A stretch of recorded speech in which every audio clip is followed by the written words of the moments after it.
Sir, coming to revenue receipts, I feel the railways can earn a sizable revenue if they tone up administration, cut down wasteful expenditure, repair wagons and coaches in time to increase their lifespan, which would save huge expenditure.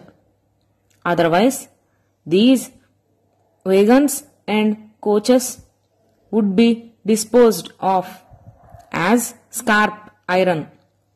I suggest more sheds and more repair workshops are to be established and timely repair work is to be taken up.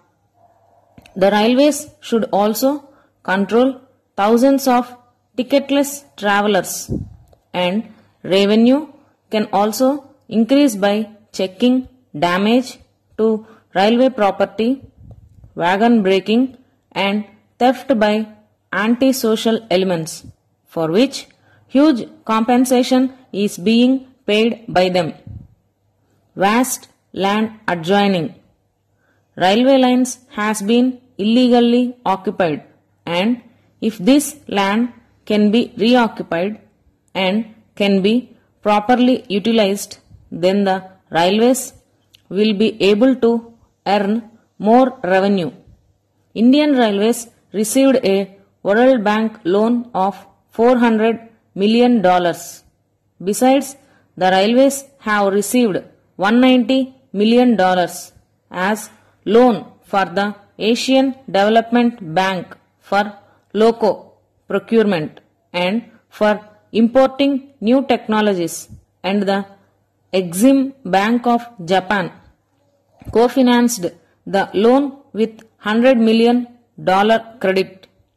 Nothing has been stated about this loan as to how it was utilized, and this fund should have accountability at least to the members of this august house, and the railways should work vigorously to promote tourism by providing a mode of transportation which is not only economical but has a special fascination for the tourists.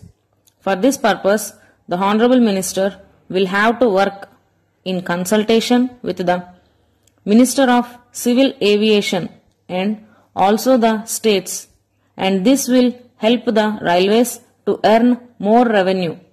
I understand the Indian Railways are a founder member of ESCAP, that is Economic and Social Commission of Asia and the Pacific.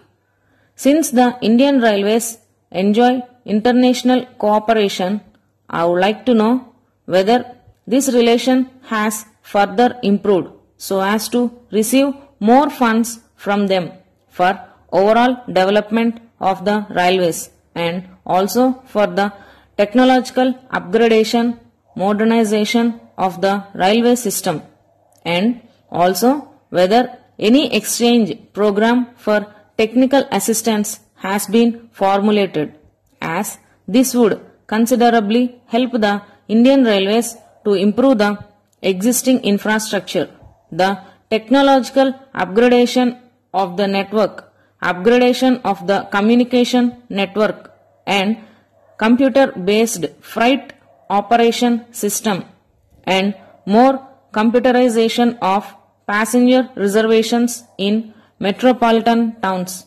I believe funds that would be available through international cooperation may be utilized for improvement purposes and for increasing revenue, and it would not be necessary to hike passenger fares and freight charges as proposed in the budget.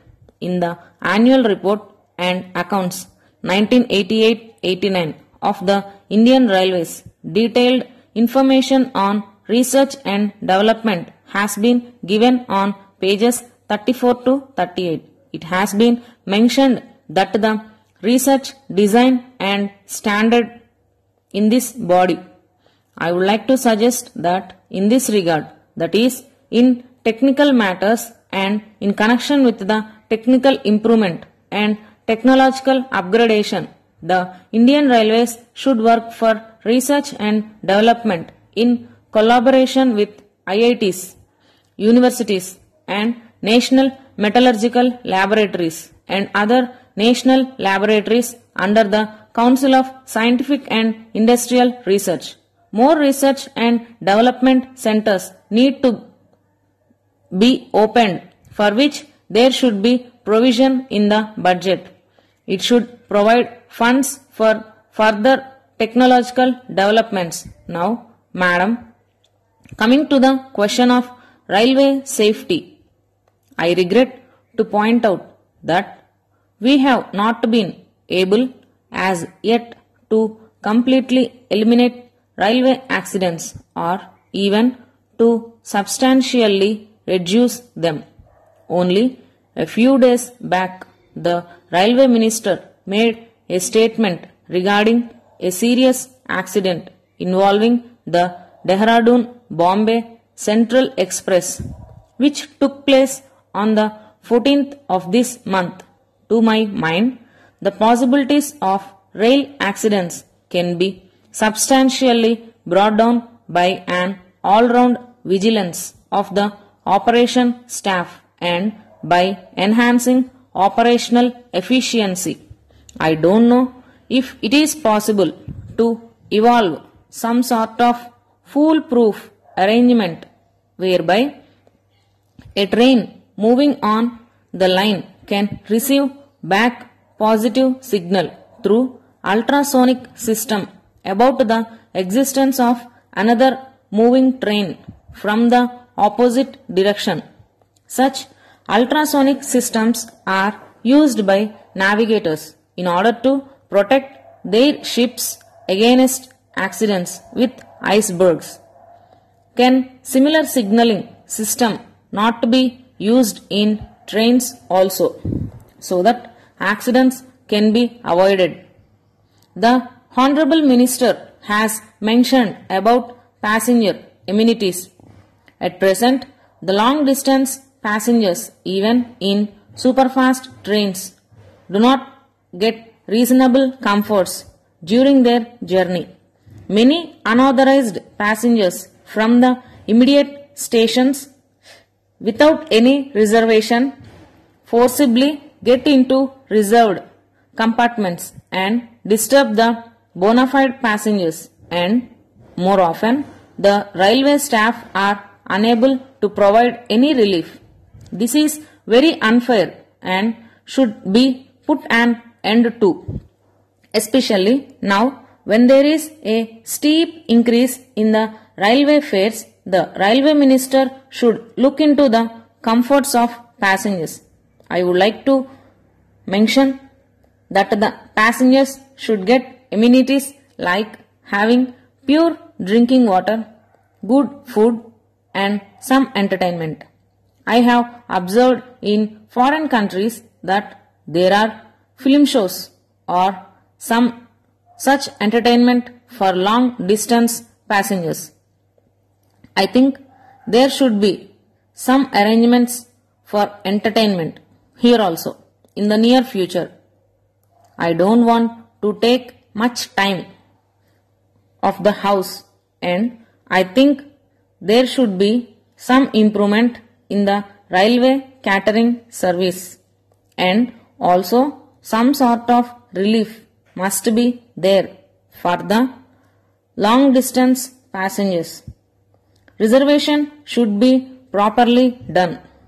While concluding, Madam, I would like to say that the railway staff should be given more amenities like housing, Medicare and education, so that they can live comfortably as they are, rendering great service to the nation.